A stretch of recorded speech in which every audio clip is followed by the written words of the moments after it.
one of my dear friends and a face that people will recognize from year one on 24 Hours of Nothing But Net. Now we're in year six, and we have the head coach from BC, the former head coach at the College of Charleston, Earl Grant, with us. Coach, thanks for being with us on Nothing But Net. Yeah, thanks for having me. I mean, you were with us at the beginning. I remember calling you and saying, hey, this is what I want to do. Can we borrow some baskets? Can we do this? Can we do that? And you said yes to everything, even though I know some people didn't believe that I was going to be able to pull this off, but you did believe and you did help us. Yeah, I mean, obviously it's a great cause. Just paying attention to what you guys were doing to try to help and promote Special Olympics. I grew up in a house where when I was 8 years old, I had to watch my dad. He couldn't walk or talk. He had an accident. He was handicapped. He couldn't walk. He couldn't talk. And then just seeing him from when I was 8 years old until 11, actually learn how to walk and talk and start working again was a Wow. beautiful thing. And then just knowing about your son's story, the amazing thing he did in terms of overcoming and what he was trying to do, go to college and now he's a graduate, just unbelievable. So, you get fulfillment. Fulfillment comes from helping people, right? And so it's a very empty life if you ain't helping anybody. So I think that cause you were helping a lot of people. And so I thought that was a very important thing for me to get involved. Well, you came over on that first Sunday. We were in a gym. You gave an incredible speech about service and dedication. And the first year we raised $85,000. Now we're in year six, Earl. We're getting ready to cross $1 million in May. When we, go in the driveway and start shooting, it's pretty remarkable to think about what an incredible servant leadership and servant heart people have, including you, to be able to help us do this. I did not know that story about your dad. I don't think you shared that with us the first year. That's incredible. People can overcome if they have the right attitude. Well, you know what? You talk about fulfillment, you talk about overcoming, you talk about what is people's why? Why would they give to something? I'm watching the marathon and I'm the Boston Marathon and and this year I've actually paid attention to it and I'm on mile marker 22 down Beacon Street where it intersects with Harvard Street near the Trader Joe's and I'm watching and the first thing you see is all these Ethiopians come running by with speed. Nobody's near them. Everybody else came 30 minutes later. And you see the people running and fighting and not giving up and the fans are encouraging them. And then you see it every 5 to 10 minutes, you would see somebody pushing a handicapped kid or a special needs kid who had the desire to run it, but they couldn't run it. And you just see the joy on their faces sitting in that wheelchair. And just unbelievable when you try to think about what is somebody's why. Because I kept saying, why are they running it? They got to do 26 miles. This is painful, but anything's Yeah, possible. You got to keep fighting. You right. never give up. And Right. so it's unbelievable just the why and behind why people do different things. Well, you are someone with your wife, Jackie. You have three boys. We have three boys. I'm getting to the point in my age now where I want my boys to see how philanthropic my husband and I are, what we do, why we do it, including them in some of the decisions that we might make. Because, I mean, my guys are older than yours, but, our money is not our money anymore. It's really their money. And I want them to understand why it's important. Why do you and Jackie feel like that about your boys? Well, you when you are younger, you think it's a little bit more about you. And when you get older, you start to realize this world we live in, this life I have, it ain't mine. I got to give my life away. And again, it comes back to fulfillment. So for me and my wife and my family, our three boys, we live for them. That's why we wake up every morning. That's why I get up and try to cook some breakfast every now and again. That's why, I'm so excited to take my son to school because that's why we have scholarship funds set up for them. Like you really trying to set them up, and you can look in the mirror. Something I talk to my players about. You got to be able to look in the mirror and say it's not about you. And they're a little uncomfortable with that at 19 and 20. But when Mhm. you do get a child, you do get a wife or a spouse, what you start realizing is it really isn't about you. And so for us, we're trying to give our lives away, and not only for our sons, but for our players, um, for people in need, homeless. There's a lot of homelessness everywhere around the world. You got, like you said, the Special Olympics, which is a great cause. You got the single parent homes of mothers trying to raise multiple kids.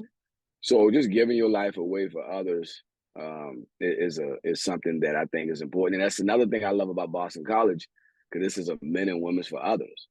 That's our Mhm. motto. And you're supposed to give yourself away when you come in. You're supposed to serve. So yeah, it's all about serving. It's all about helping other people, and being able to look yourself in the mirror and say it's not about me. I also know you're a builder and you're building a program at BC. I've had a chance to cover your team this year at Duke, and it was a very competitive game. And at practice the night before, I was sitting next to one of your managers, and we struck up a conversation, Matthew Malley, and he could not say enough wonderful things about you. He was so excited to be a part of your staff as a manager. And when we spoke to him, we've already interviewed him, we've had some time with him. Uh, what would you say about his inspiring story so we can tag along with what he said about you? I mean, he's just a special guy. He's been with me all 3 years, and he's graduating now. I think he's not. He doesn't know exactly what he want to do, but he wants to stay and maybe be, graduate assistant, stay around and help.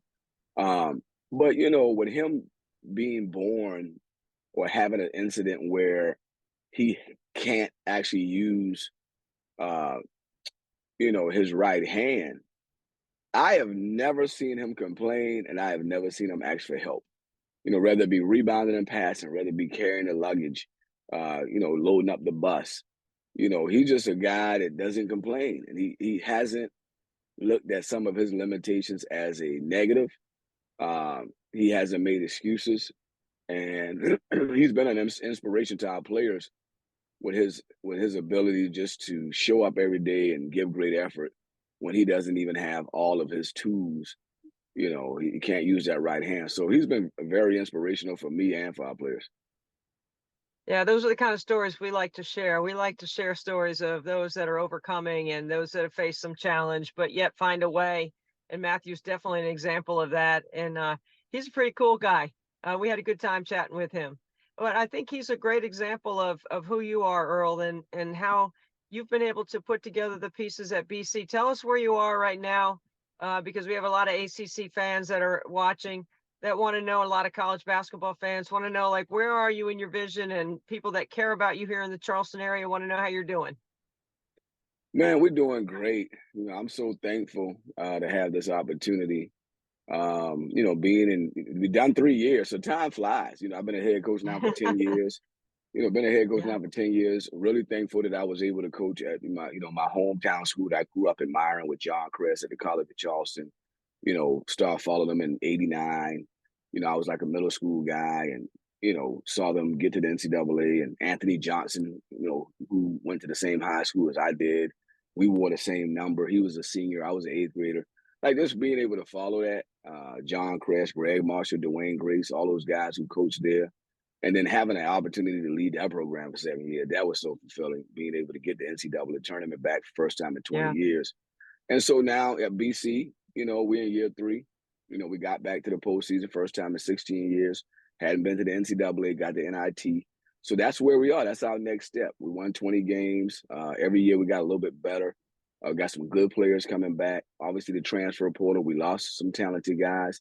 But the crazy thing is we added some very talented guys. So it's kind of a weird free agency market that we actually going through right now, Yeah. that from talking to general managers in the NBA, learning how to embrace it and taking it as an opportunity to make your team better. So I'm actually excited because now we got to do training camp this summer. We got to, figure out who we got, and we starting to add more athletes and talented guys. And so uh I'm just very, very thankful, and I'm very excited. God, over my 25 years, God has always sent me to put programs that needed to be retooled a little bit. So I guess that's my role in this thing in college basketball: go to the place and retool it. And so we're in the process of retooling BC. We're making good progress, and really excited about that. I have watched you and admired you for a long time with how hard you work and how hard your teams play. And just one thing I want to ask you, you mentioned GM. I've had a lot of coaches say to me, we didn't know we had to be GMs, general managers, that the landscape of college basketball forces you to have to be that because of the portal. What are the Hmm. couple of things that you've learned from the NBA about being a GM? Because there's a lot of coaches that are in the same situation. Well, first of all, I'll say, you never know. You never know what God's preparing you for. I'm in my 40s, so maybe one day I'll be a GM in the NBA. But what I'm learning is, you know, don't get emotional. Like, so we lost a couple guys who exited our program that were important guys to our program, but they did so much for our program, right? So if they did so much for your program, the only thing you can do is hug them and wish them good luck, and then figure out how you can Hmm. replace them instead of saying, "Hey, why is he leaving?" You don't have any time to try to digest or try to figure out, like, examine why did he leave. You don't have time. Hug them, thank them, and then go find somebody to fill that slot. I think being able to have a great emotional intelligence is important for you and your staff.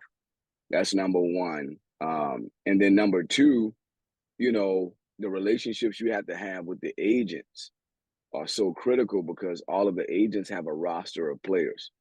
And the reason you need a GM is because when you're coaching your team in December and January, your GM has to be talking to the agents about who are they trying to recruit, what is the shape of their roster looking like, so that if you do lose a guy, the only thing you're going to do is pull out your roster of players from the relationships you have with the agents and say, hey, look, if we lose this guy, this is who we're going to try. These are three guys we're going to try to replace him with. So you got to Hmm. do that early. And I think, again, the biggest thing is the emotional intelligence, because you can't bash guys who are leaving and say, why are they leaving? They shouldn't have left. He's a bad character kid. No, he's not a bad character kid. We won 5 out of 6 games to end the season. He showed us his character. And so that's the biggest thing, the emotional intelligence. Well, that's all good advice. And once again, we are grateful for your time. Thank you for being with us. You were there at the very beginning, and now we're getting ready to cross $1 million, Earl. If there's anybody out there that you could provide an inspiring word to get involved in Special Olympics, what would you say? I would just say, in terms of the cause, you give to what you care about. You give to what you care about. And if you see there's a need, you try to get behind and support those needs. So if you have a child, and like for me, I have a son, and sometimes I complain, you got to make more free throws, you got to make more threes.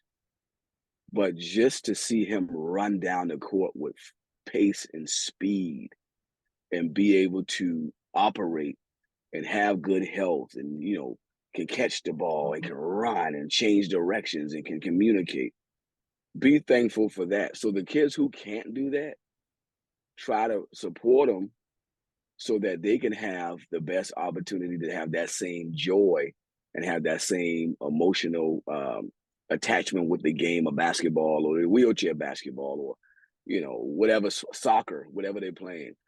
I think this, if you think about your child, how would you want somebody to support your child, would be the question I would ask. If they were special needs, how would you want somebody to support your child, and be thankful for you know the child that God gave you, in whatever circumstance that kid was born. He didn't actually come into the world, so he come into the world the way he came, and you love him and embrace him for that. But just think about your child, and how would you want somebody to support your child. Well, I think that's wonderful. And Special Olympics has been a great landing spot for families like mine. And I'm grateful for your time and your efforts to help us around 24 hours, nothing but net. The head coach at BC, that's my buddy, Earl Grant. Thank you, coach. See you, Debbie. Take care. Thank you.